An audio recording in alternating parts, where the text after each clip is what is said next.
ಇಂದೇ ಡೌನ್ಲೋಡ್ ಮಾಡಿ ಮತ್ತು ನಿಮ್ಮ ನೆಚ್ಚಿನ ಶೋಗಳನ್ನು ಆನಂದಿಸಿ.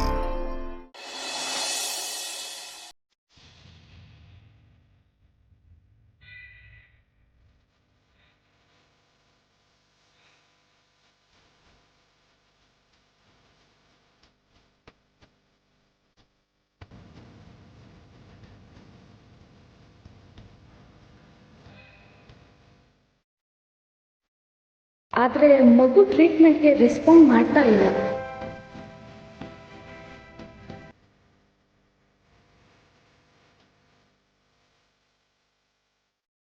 ನೋಡಿ, ಮಗುಗೆ ಸ್ಕ್ಯಾನಿಂಗ್ ಮಾಡಬೇಕು. ಇದನ್ನ ರಿಸೆಪ್ಷನ್ ಅಲ್ಲಿ ಕೊಟ್ಟು ಪೇ ಮಾಡಿ ರಿಸಿಪ್ಟ್ನ ತಗೊಬನ್ನಿ. ಆಮೇಲೆ ನಾವು ಸ್ಕ್ಯಾನಿಂಗ್ ಸ್ಟಾರ್ಟ್ ಮಾಡ್ತೀವಿ. ಅದು ಸದ್ಯಕ್ಕೆ ನನ್ನ ಹತ್ರ ದುಡ್ಡಿಲ್ಲ. ನೀವು ಸ್ಕ್ಯಾನ್ ಮಾಡಿ, ನಾನು ಹೇಗಾದರೂ ದುಡ್ಡು ಅರೇಂಜ್ ಮಾಡ್ಕೊಂಡು ಬರ್ತೀನಿ. ಪೇಮೆಂಟ್ ಸ್ಲಿಪ್ ಇಲ್ಲದೆ ಸ್ಕ್ಯಾನ್ ಮಾಡೋದಕ್ಕೆ ಮ್ಯಾನೇಜ್ಮೆಂಟ್ ಒಪ್ಕೊಳ್ಳಲ್ಲ. ಸ್ಕ್ಯಾನ್ ಮಾಡಲಿಲ್ಲ ಅಂದರೆ ಪ್ರಾಬ್ಲಮ್ ಏನು ಅಂತ ಗೊತ್ತಾಗಲ್ಲ. ಟ್ರೀಟ್ಮೆಂಟು ಸಹ ಸ್ಟಾರ್ಟ್ ಮಾಡೋಕ್ಕಾಗಲ್ಲ. ಮಗು ಜೀವ ಉಳಿಬೇಕು ಅಂದರೆ ಮೊದಲೋಗಿ ಅಮೌಂಟ್ ಕೊಟ್ಟು ರಿಸಿಪ್ಟ್ನ ತೊಗೊಂಬನ್ನಿ. ಇಲ್ಲ, ಮಗು ಪ್ರಾಣಕ್ಕೇನೂ ಅಪಾಯ ಆಗಬಾರ್ದು. ನಾನು ಏನಾದರೂ ಮಾಡಿ ದುಡ್ಡು ವ್ಯವಸ್ಥೆ ಮಾಡ್ಕೊಂಡು ಬರ್ತೀನಿ.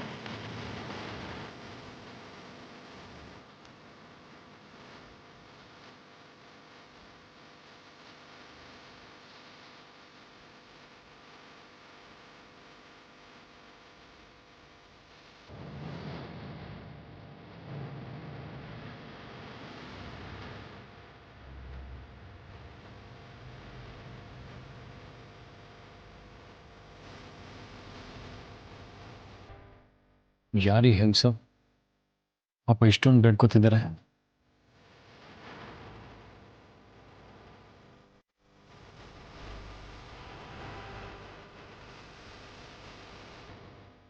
ಏನಾಯ್ತು? ಯಾಕೆ ಅವ್ರು ನಿಮ್ಮ ಹತ್ರ ಬೇಡ್ಕೋತಿದ್ರು? ಒಂದು ಮಗು ಐಸಿಯುನಲ್ಲಿದೆ. ಸಾವು ಬದುಕಿನ ಮಧ್ಯೆ ಹೋರಾಡ್ತಿದೆ. ಆದರೆ ಈ ಹೆಂಗಸತ್ರ ದುಡ್ಡೇ ಇಲ್ಲ. ದುಡ್ಡಿಲ್ಲ ಅಂದರೆ ಮ್ಯಾನೇಜ್ಮೆಂಟ್ ಅವರು ಟ್ರೀಟ್ಮೆಂಟ್ ಕೊಡೋಕ್ಕೆ ಒಪ್ಪೋದಿಲ್ಲ ಸರ್. ನಮ್ಮ ಹತ್ರ ಎಲ್ಲ ಇದೆ, ಆದರೆ ಮಗು ಇಲ್ಲ. ಇವ್ರ ಹತ್ರ ಮಗು ಇದೆ, ಆದರೆ ಮಗು ಉಳಿಸ್ಕೊಳ್ಳೋಕ್ಕೆ ದುಡ್ಡಿಲ್ಲ. ನೋಡಿ, ಹಣದ ಬಗ್ಗೆ ಏನು ಯೋಚನೆ ಮಾಡಬೇಡಿ. ಮಗು ಟ್ರೀಟ್ಮೆಂಟ್ ಖರ್ಚು ನಾನು ನೋಡ್ಕೋತೀನಿ.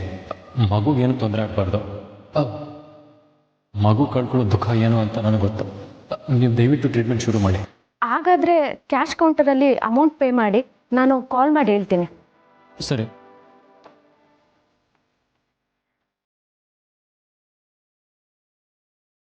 ನಾವು ಒಬ್ಬರಿಗೆ ಮಾಡೋ ಸಹಾಯದಿಂದ ಇನ್ನೊಂದು ಕಡೆ ಒಳ್ಳೇದಾಗತ್ತೆ ಅಂತ ಕೇಳಿದ್ದೆ.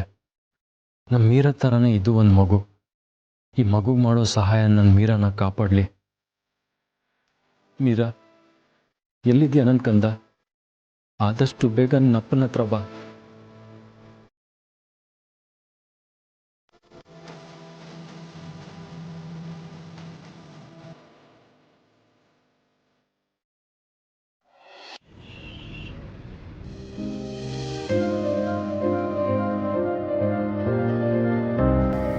ಸಿಸ್ಟರ್, ಈಗ ಮಗು ಹೇಗಿದೆ?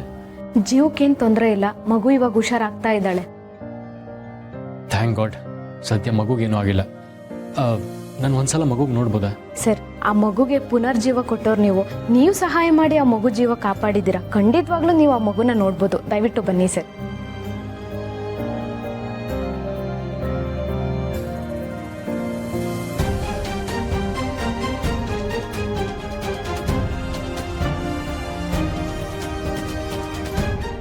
ಸರ್, ಈ ಮೆಡಿಸಿನ್ ಇಮಿಡಿಯೇಟ್ ಬೇಕು, ತಂದು ಕೊಡಿ.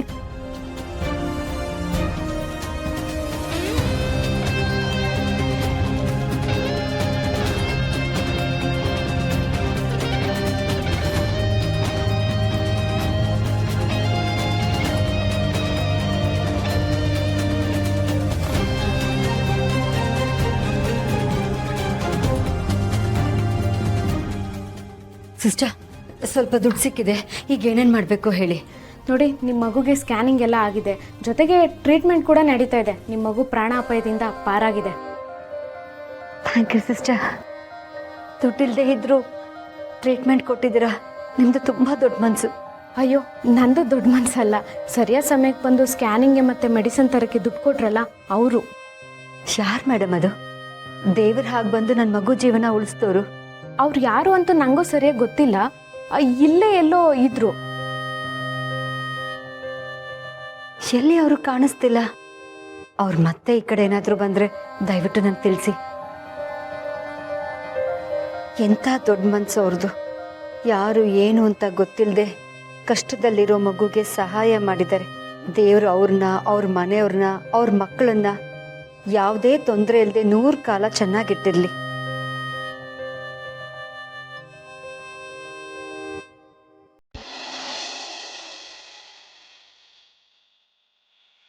ಈ ರಾಧನೆ ಶರ್ಮಿಳಾ ಅನ್ನೋದಾದ್ರೆ ನಾವು ಶರ್ಮಿಳನ್ನ ಶಾರ್ವರಿಗೆ ಒಪ್ಪಿಸಿ ನಮ್ಮ ಮೀರನ್ ಕರ್ಕೊಂಡು ಬರಬಹುದು. ಆದ್ರೆ ಆ ಶಾರ್ವರಿ ಎಲ್ಲಿದ್ದಾಳೆ ಅಂತ ಯಾರಿಗೂ ಗೊತ್ತಿಲ್ಲ. ಅವಳನ್ನ ಕಂಡು ಹಿಡಿಯೋದಾದ್ರೂ ಹೇಗೆ? ಅವಳ ಅಕ್ಕ ಶರ್ಮಿಳಾ ಬದುಕಿರೋ ಬಗ್ಗೆ ಅವಳು ತಿಳಿಸೋದಾದ್ರೂ ಹೇಗೆ? ಏನಾದರೂ ಮಾಡಿ ಆದಷ್ಟು ಬೇಗ ನಾವು ಶಾರ್ವರಿನ ಹುಡುಕ್ಲೇಬೇಕು. ಅಷ್ಟರಲ್ಲಿ ಅವಳು ನಮ್ಮ ಮೀರಾಗೆ ಏನಾದರೂ ಅನಾಹುತ ಮಾಡಿಬಿಟ್ರೆ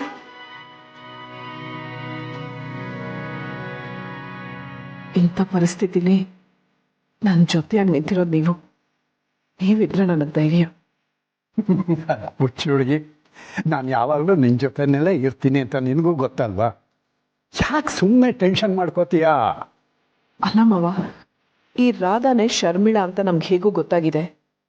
ಈ ಶರ್ಮಿಳಾನ ಶಾರ್ವರಿಗೆ ಒಪ್ಪಿಸಿ ನಮ್ಮ ಮೀರಾನ ಕರ್ಕೊಂಬಂದ್ರೆ ಅಂತ ಯೋಚನೆ ಮಾಡ್ತಾ ಇದ್ದೀನಿ.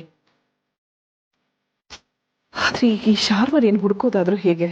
ನೋಡು ತುಳಸಿ, ಅದೆಂಥ ಕಗ್ಗತ್ತಲ ಕರಾಳ ರಾತ್ರಿ ಆದರೂ ಕೂಡ ಸೂರ್ಯ ಹುಟ್ಟುತ್ತಾ ಇದ್ದ ಹಾಗೇನೆ ಇಡೀ ಪ್ರಪಂಚ ಬೆಳಕು ಕಾಣುತ್ತೆ. ನೀನು ಅತಿಯಾಗಿ ಯೋಚನೆ ಮಾಡಬೇಡ.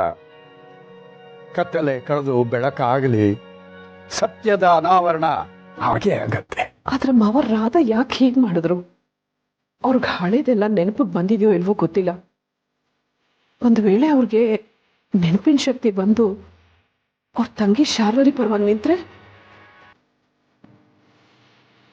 ಏನಿದು ಇಷ್ಟೊತ್ತಾದರೂ ಮಲಗದೆ ನೀವಿಬ್ರು ಯಾವ್ದ್ರ ಬಗ್ಗೆ ಮಾತಾಡ್ತಾ ಇದ್ದೀರಾ? ಅದು ಮಾಧವ್ ಅವರೇ, ರಾಧಾ ಶಾರ್ವರಿ ತುಳಸಿ ಸ್ವಲ್ಪ ಬೇಸರದಲ್ಲಿದ್ದಾಳೆ. ಮೀರಾ ಪುಟ್ಟ ಇನ್ನೂ ಸಿಕ್ಕಿಲ್ಲ. ಇದ್ರ ಮಧ್ಯೆ ರಾಧಾ ಅವ್ರಿಗೆ ಹೀಗಾಗಿದೆ. ಅದ್ರ ಬಗ್ಗೆ ಮಾತಾಡ್ತಾ ಇದ್ವಿ ಅಷ್ಟೇ. ತುಳಸಿ ಅವರೇ, ತುಂಬ ದಿನದಿಂದ ಈ ಮನೆಯಲ್ಲಿ ಒಂದಲ್ಲ ಒಂದು ಅನಾಹುತ ನಡೀತಾನೆ ಇದೆ. ನನಗೆ ಈ ಪರಿಸ್ಥಿತಿಲಿ ನಿಮಗೆ ಸಮಾಧಾನ ಹೇಳೋದು ಬಿಟ್ಟರೆ ಬೇರೆ ಏನು ಮಾಡೋದು ಗೊತ್ತಾಗ್ತಿಲ್ಲ. ದುಃಖ ಪಡಬೇಡಿ, ಎಲ್ಲ ಸರಿ ಹೋಗುತ್ತೆ. ನೀವು ಯಾವಾಗಲೂ ನನ್ನ ಜೊತೆ ಇದ್ದು ನನಗೆ ಸಮಾಧಾನ ಮಾಡ್ತೀರಾ, ನನಗಷ್ಟೇ ಸಾಕು. ಈಗ ನೀವು ಹೋಗಿ ಮಲ್ಕೊಳ್ಳಿ, ನಾನು ಬರ್ತೀನಿ. ಸರಿ, ಬಾಯ್.